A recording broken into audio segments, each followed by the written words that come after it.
billions in lost profits, factories running at half capacity, and four brands that used to mean something: Fiat, Alfa Romeo, Maserati, and Vauxhall, all bleeding out at the exact same time. That's not bad luck. That's not a coincidence. That's a pattern. So how does one of the largest car manufacturers on the planet, a company built from the merger of powerhouse brands across two continents, end up in a situation like this? How do you go from being hailed as the future of the auto industry to becoming a cautionary tale in just a few short years? The easy answer is weak sales. But that's not the real story. The real story goes much deeper, and it starts long before the headlines you're seeing today. Let's rewind for a second, because to understand how Stellantis got here, you need to understand how it was born. Fiat wasn't always struggling. For decades, it was one of the most influential automakers in Europe, a brand that shaped Italian identity itself. Over the years, it grew not just by building cars, but by buying them. Alfa Romeo, Maserati, Chrysler, Jeep. Piece by piece, Fiat assembled an empire, betting that scale would guarantee survival. Then came the merger that was supposed to change everything. In 2021, Fiat Chrysler joined forces with the French group PSA, the parent company of Peugeot, Citroën, and Vauxhall, to create Stellantis. 14 brands under one roof, millions of vehicles sold every year. Analysts called it a powerhouse. Investors called it the future. For a moment, it actually looked unstoppable. But that's exactly where the story starts to become complicated, because here's the part almost nobody talks about. The very merger designed to save these brands may have been the thing that started killing them. Behind the confident press releases and the record-breaking valuation, something was already going wrong. And it didn't happen overnight. Start with product strategy.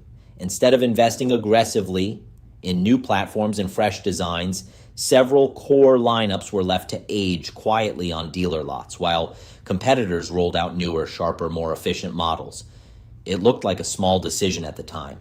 It wasn't. Then there's the investment problem. Billions of dollars funneled into legacy European operations into managing an enormous tangled brand portfolio, while the priorities that actually mattered, technology, software, next-generation platforms, kept getting pushed down the list. And here's the part that really stings.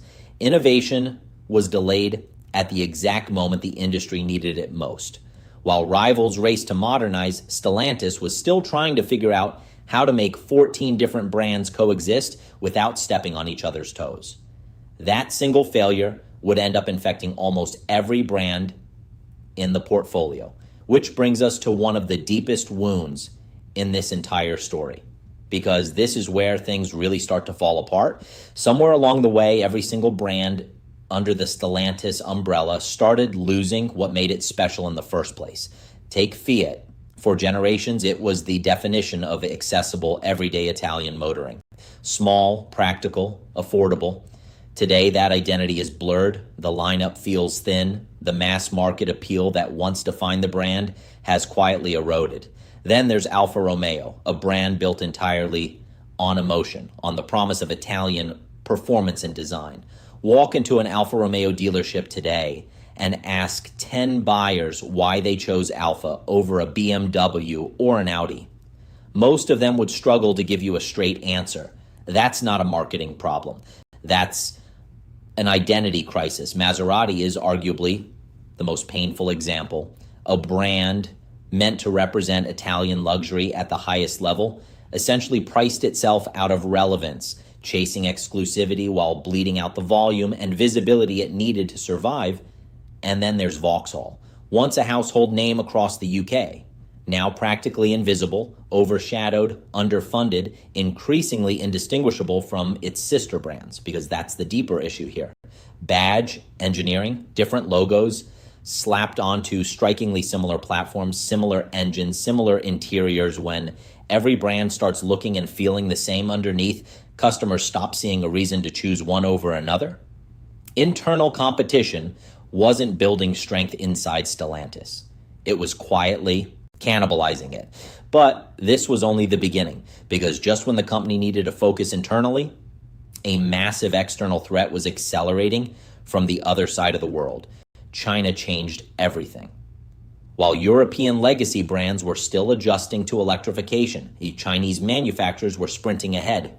BYD, SAIC, companies most Western consumers barely knew a decade ago suddenly became serious global competitors, offering electric vehicles packed with technology at prices European automakers simply couldn't match. This wasn't a slow, gradual shift. It was aggressive, fast, relentless. And European manufacturers, Stellantis included, were caught largely unprepared, watching their competitiveness erode in markets they used to dominate. Up until this point, it would be easy to blame poor management. But that's actually not the biggest reason Stellantis is struggling. The real problem is something much larger. The global auto industry itself has fundamentally changed, and Stellantis wasn't built to move at the speed this new era demands. That's when the real damage began. Because while competition exploded from the outside, Stellantis was fighting another battle inside its own walls, the electric vehicle gamble that didn't go according to plan.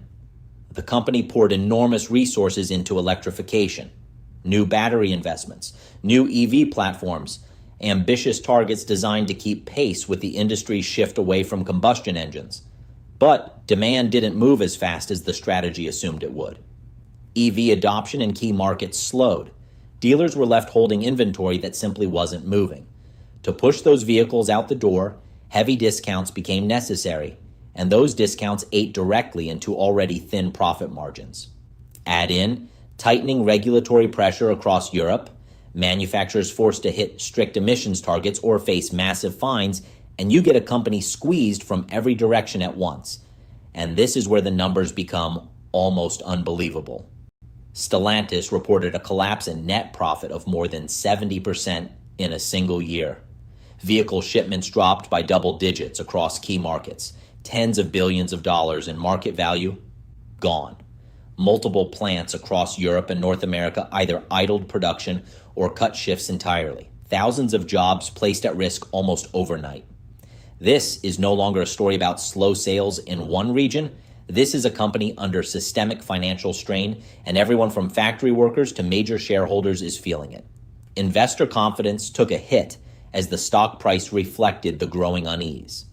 Executives faced mounting pressure to explain what had gone wrong, pressure that eventually forced a change in leadership at the very top of the company. The market, always unforgiving, responded exactly the way markets do when trust starts to crack. So the question everyone's asking now is simple. Can Stellantis actually recover from this? There have been changes, new leadership brought in, specifically to stabilize the company and rebuild investor trust. Aggressive cost-cutting measures across multiple divisions. New vehicle launches positioned to try to win back lost ground. Renewed technology investment aimed at closing the gap with faster-moving competitors. On paper, that sounds like a turnaround plan. But turning a company this size around isn't like flipping a switch. Consumer trust doesn't rebuild overnight. Brand identity once lost is brutally hard to recover. And the competitive pressure from China isn't going away. If anything, it's intensifying. Recovery is possible, but right now, it's far from guaranteed. So let's go back to the question we started with. How did one of the world's biggest automakers end up here? The truth is, this was never just about Fiat losing its edge, or Maserati pricing itself out of the market, or Vauxhall fading into the background. Those are symptoms. The real story is much bigger than any single brand. This is about the entire transformation happening inside the global auto industry right now. Legacy manufacturers built on decades of tradition and scale suddenly facing competitors who move faster, build cheaper, and innovate without the weight of old habits holding them back. It's a battle between innovation and bureaucracy, between agility and size, and what Stellantis is going through right now proves something the entire industry is only beginning to understand. Size alone no longer guarantees survival. So here's the real question. Do you think Stellantis can actually reinvent itself and turn this around, or are we watching the beginning of a much bigger decline? Let me know what you think in the comments below. And if this investigation opened your eyes to what's really happening inside the auto industry, make sure you subscribe because there are a lot more stories like this one coming.